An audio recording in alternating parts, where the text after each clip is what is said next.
One of the biggest imbalances in my marriage that ended up being a really crucial downfall to our relationship was I came to our marriage with the relational skill of being able to meet a need that I didn't fully understand and meet a need that I didn't actually have. Contrary, my partner did not have that skill.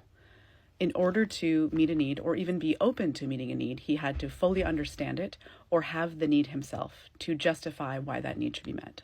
As a result, when I was speaking up throughout our marriage, bringing things to him, needs for our family or needs for myself as an individual, to communicate about them, he would negate them or dismiss them if I couldn't subsequently make a full legal case as to why that need would be important, or even why I think it should be important to him. Like if I couldn't get him to grasp why he might find it important. But it was a two-part labor.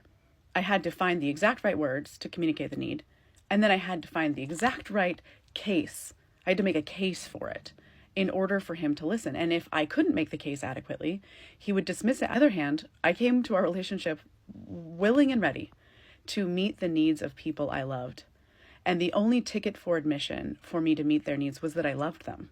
They didn't need to justify themselves. I didn't need to have that need personally.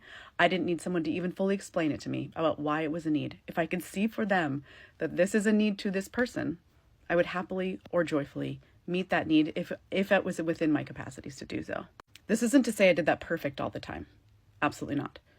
But once again, to the best of my ability, I would try. Created wildly unequal labor between us. I was constantly, if I had a need, having to know in advance that if I didn't want this need dismissed out of hand, which was painful to begin with. It's really painful to have someone tell you that they love you and then just dismiss you.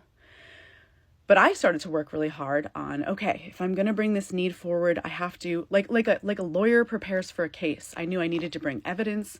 I needed to have backups, perhaps even like sources to justify why this was important.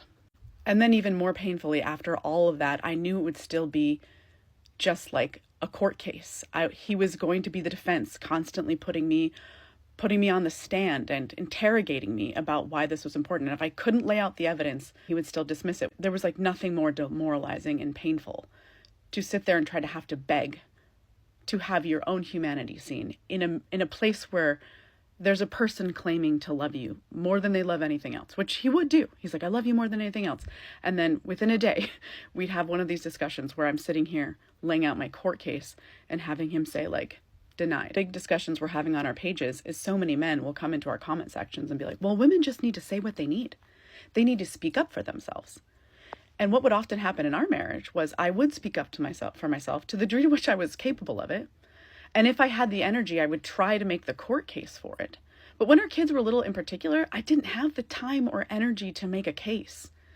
And so I would speak up, but if I hadn't justified myself just right, he would dismiss it. And dismiss it as if I almost hadn't really brought it up. Because if I hadn't adequately made the case, then he would act as if it hadn't been brought up at all. Well, you didn't make the case, so yeah, I didn't meet your need, but that's on you. That's on you that I didn't meet your need, and you really didn't bring it up appropriately in the exact way I needed to hear it. So that's on you that your needs aren't getting met. If you want to be in a loving, healthy relationship of any kind, a friendship, if you want to be a good parent, a good child, a good husband, a good partner, you need to be able to have the relational skill of meeting a need that you don't have and you may not even understand.